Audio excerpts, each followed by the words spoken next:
This time on EDM Matters, Marshmello and Fortnite change the game, Skrillex confirms what we all feared to be true, Calvin Harris loses his cool, and special guest DJ manager Corynne Burrows. All this and more on EDM Matters. Hey, welcome to EDM Matters. I'm Matt Meadow. These are the songs and stories that matter. Well, let's start with the big story of this past month, Marshmello's huge concert inside massive battle royale game Fortnite. Here's the thing, Fortnite has around 200 million registered players and previously had a peak of 8.3 million at one time. Marshmello's concert brought in 10 million players at once. That's insane. Clearly, the ongoing symbiosis between esports and dance music continues to grow stronger, and Marshmello is one of the biggest forces bridging the two. The concert also ended up netting Marshmello a cool 700,000 new YouTube subscribers just the day after. For reference, that's as if the entire city of Denver all followed Marshmello at once. Just when we thought Marshmello was hitting a peak, he finds a higher mountain. Moving on, I do have some sad news. Skrillex doesn't have an album coming. Or at least that's what he told Billboard in a new interview. There are a lot of reasons we believe Skrillex was making an album. For one, Diplo literally said so in an interview last year. It also just feels like it's time, you know? It's been 5 years since his first and only album, or anything more than a single track for that matter. I know he's Skrillex, and yeah, other artists have had longer droughts, but come on! I really wanted this one. Specifically, Skrillex told Billboard, "You know, people have been asking me about when I have a new album coming out, and it's a little strange because I never said I was making an album." Laughs. Laughs. I'm not laughing, Sonny. Well, at least not about this. I am laughing about the fact that Calvin Harris called someone's tunes Nazi headbanger music. Alright, so let's make a timeline. Calvin put out a music video for Giant, his track with Rag & Bone Man. Another producer, Apache, called Calvin out for ripping the music video for his track Majesty. Once Calvin was called out, this naturally opened the online hate floodgates. A producer by the name of 10 Graphs came to Apache's defense. Calvin fired back, as usual, and even though all of Calvin's tweets in the conversation have been deleted, this one definitely got saved. Away back to your Nazi headbanger music, you wee pleb. Ugh. Come on, I know it sucks having everyone call you out, but think before you tweet. Calvin eventually did make a statement about the whole thing, saying, "Hi, I didn't say dubstep was shit. I was addressing one abusive guy, not an entire genre, thanks." Like that makes any of this better? Anyway, I've spent enough time on this wee pleb. Let's get to the music. Listen, I was really hoping I'd be able to tell you guys about this one in our last episode, but the announcement hadn't officially gone out yet. Now, I can tell you that Delta Heavy's sophomore album, Only in Dreams, is coming out March 22nd, and oh my god, it is so good. I've had the album for a month, and I've lost count of how many times I've listened to it. And believe me, the best songs on the album haven't even been released yet. It's definitely a mix of inspirations from Pendulum to Nero and beyond. It's not even a question of liking drum and bass versus liking dubstep. If you're a fan of bass music in any context, you're going to like this album. Honestly, I'm pretty confident this is in my top 3 albums of 2019 so far. And while we're on the topic of albums, actually also second albums, Feed Me is coming out with his second album, High Street Creeps, on February 22nd. The first single to come out was different from what a lot of fans expected. That is to say, it's not electro. I'd compare it to when Skrillex came out with Would You Ever. It's not what we wanted, but it's damn good all the same. The second single, though, Sleepless, is definitely more the Feed Me that we love. As a whole, the album is a good mix of electro and more poppy sounds, and I'm pretty sure a lot of fans are going to be happy with it. Finally, not a sophomore album, but a debut album coming from Bear Grylls. Yes, the costumed producer is finally coming out with an album called Demons, and just dropped the debut single of the same name. This one is even more of a surprise than the first Feed Me single. I'll give you a few seconds to guess the genre. Ready? Ding ding. Get it? Probably not. It's melodic future bass. Think, Millennium style. Speaking about the album, Bear said, "With my first full-length album out this year called Demons, I really want to help bring to light all the personal demons that we as humans face and figure out how I can help as many people as I can." Definitely an admirable goal. But today's guest knows a little bit about helping people.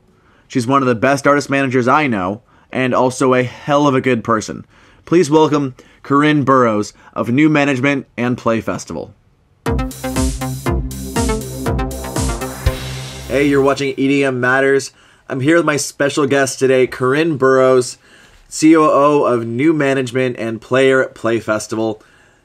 How you doing today? I'm amazing. How are you? I'm doing great. Good. So, I really want to shine a light on the people who fans might not know about, the people in the background who are doing a lot of the work and don't get a lot of the credit. Okay. So, I want to know how you got started in dance music, but more how you kind of developed a passion for music in the first place.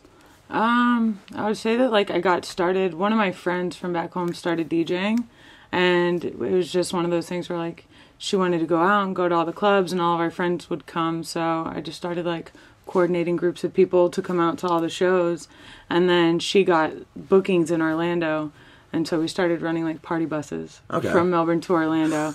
And it's funny because Evolve Group was the big promotional group in Orlando at the time, which was Matt Denuzzo, who's now at Insomniac with us, and a group of other people, and they came out and they're like, "We know who you are, we want you to work for us." So then I just started running party buses. Any show that they had, I would bring a party bus out there. And then that went to me doing internet or county expansion, I guess. We took them from Orlando and put them in Melbourne. Okay. Did city stuff, and then and still the party buses. Yeah, I was doing the party buses, and I started running promotional teams, and then Insomniac hired me to do the promotions for the state of Florida for EDC Orlando. Okay. And then Paul Campbell was with Life in Color. Yeah. And they hired me to do all their promo teams for Life in Color Miami and Orlando. When year round was this? Probably a year and a half, 2 years in from when I started actually managing. My friend at the time was getting hired by the event companies, and then I just decided to start my own promo company. At that point, it was what was that called? Risk Business. Oh, okay. Yeah. So I started doing that and did all the events. Did the music festival by myself in Orlando, Independence Music Festival, and after that I was like, there's an easier way to do this. Is that when you got connected with Paul and went into New Management, or is there something in between there? Yeah, so basically there's something in between. I started my own company and was doing the promo for that, and when I did the festival in Orlando, and then after the festival in Orlando, I had a bunch of friends that were DJs, and they were like, "We need help with our careers," and I was like, "Well, I don't want to do events anymore, so I'll manage you." Okay. And then I did that for a little bit, and I started working for Aaron, DJ Snake's tour manager. Okay. And he's like, "If you want to come to California, I have a job for you."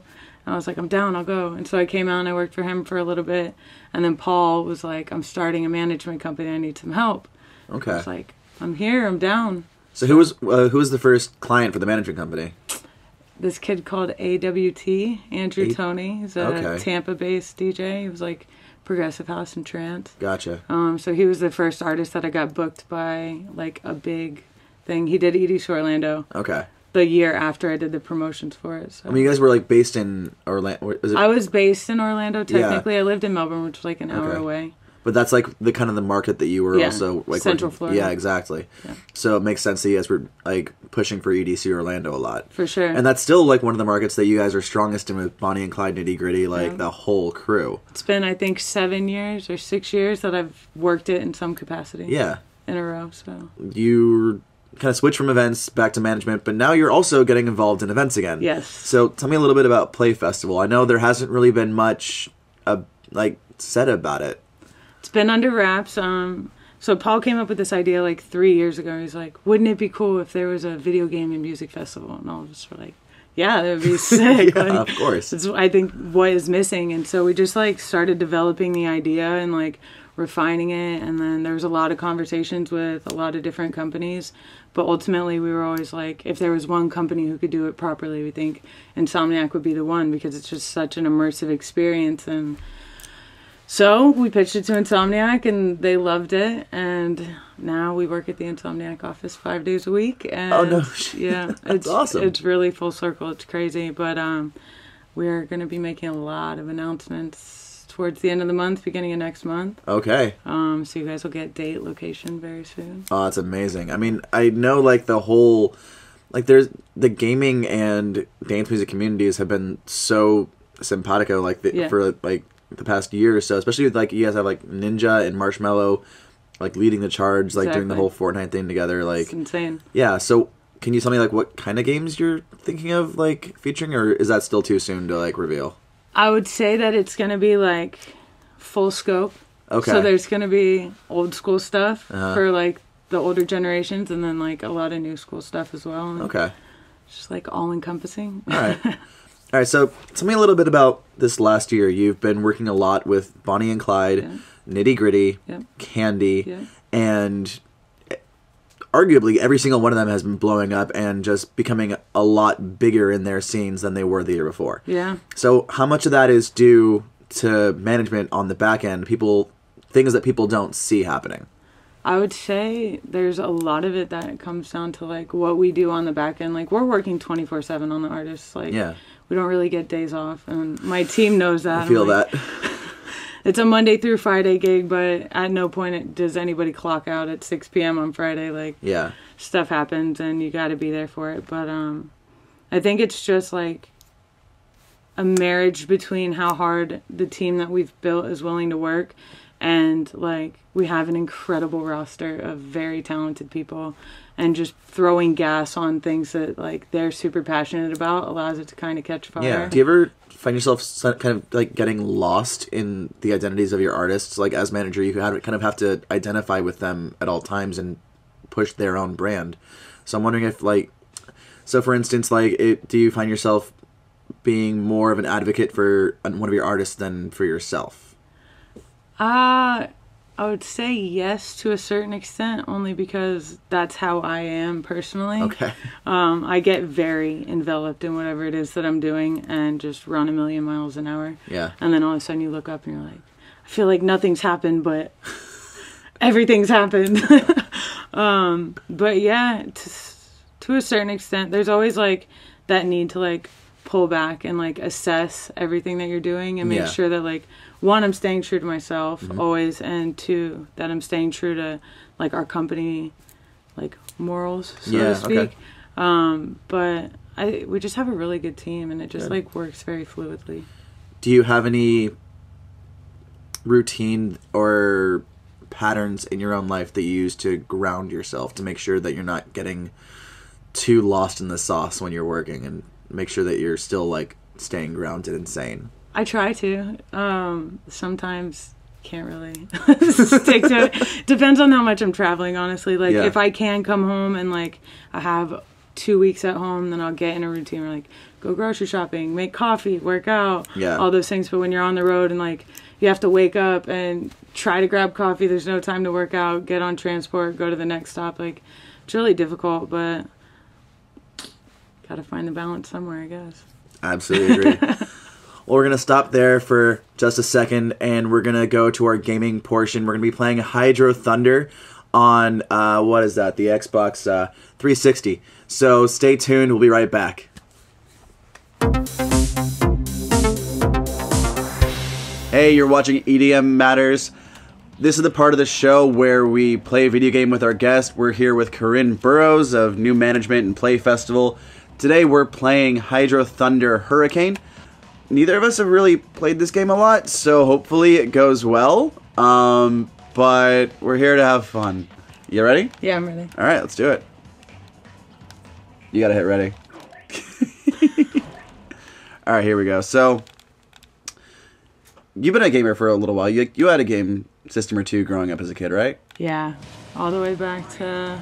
I mean, I had Atari and like Duck Hunt. You actually had an Atari? I really did, yeah. My dad was a gamer, so growing up he had all the different consoles, but I switched to PlayStation and I did that for a long time. Whoa. Oh, I'm watching your map. Oh, yeah. By the way, I'm on the bottom and Corynne is on the top. It's okay.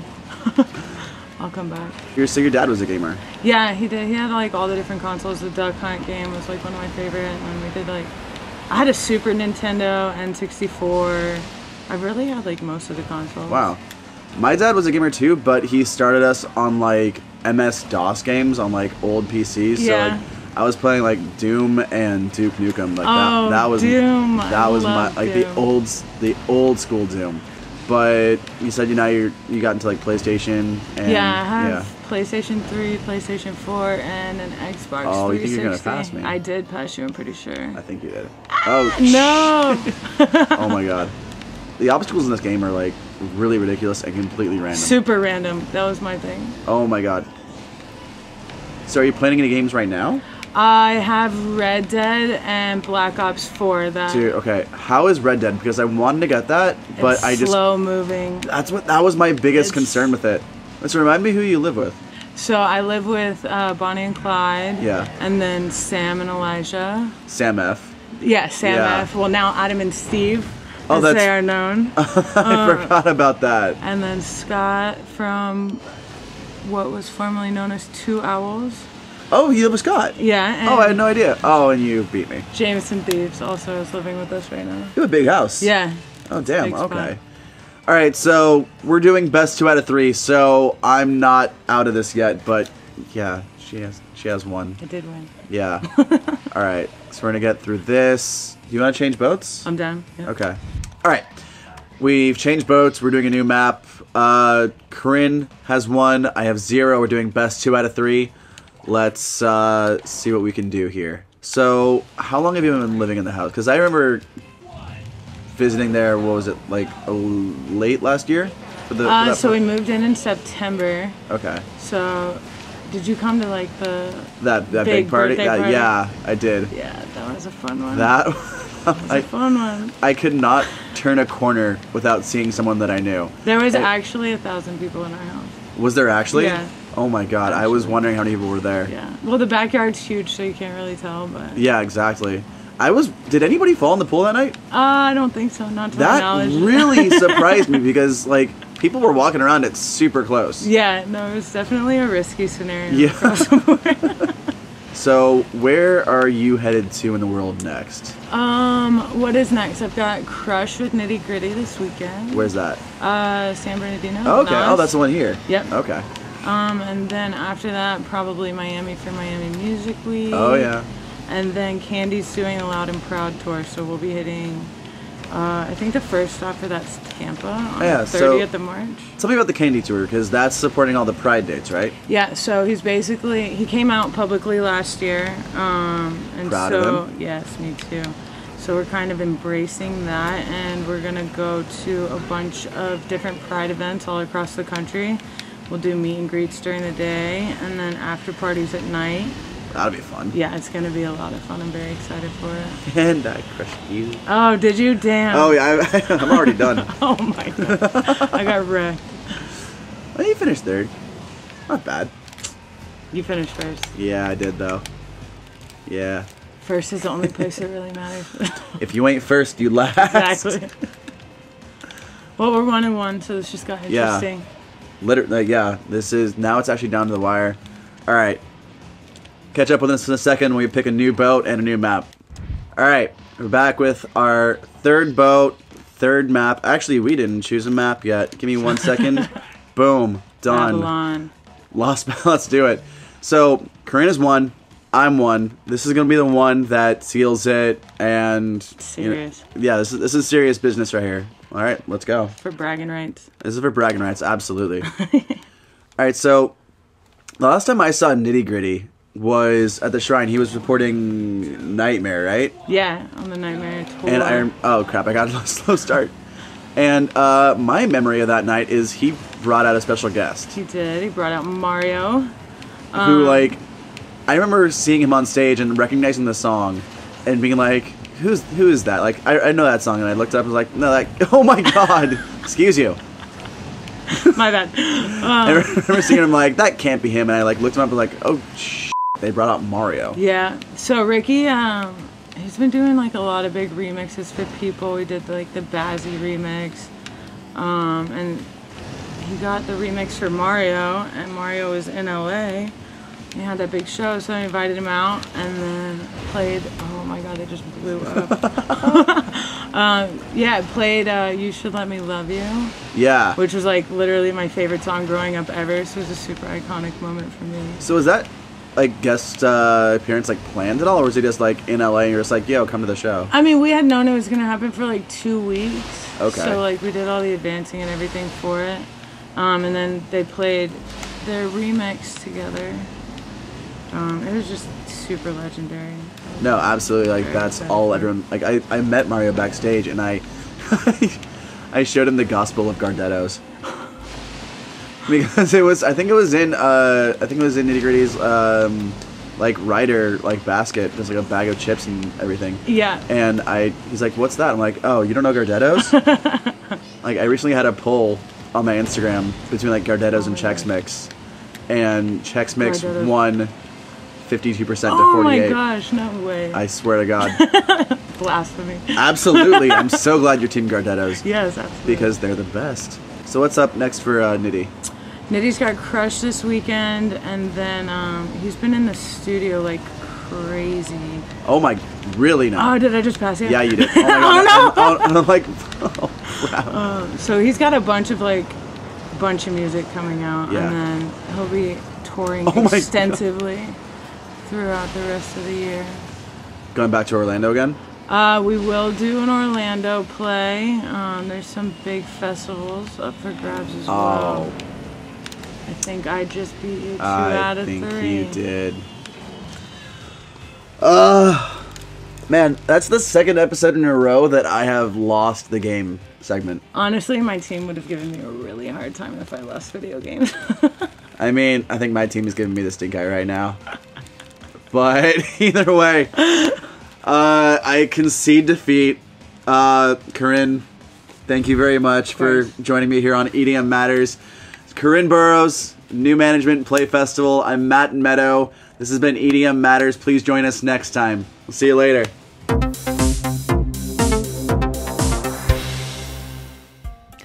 Hey, thanks for watching this episode of EDM Matters.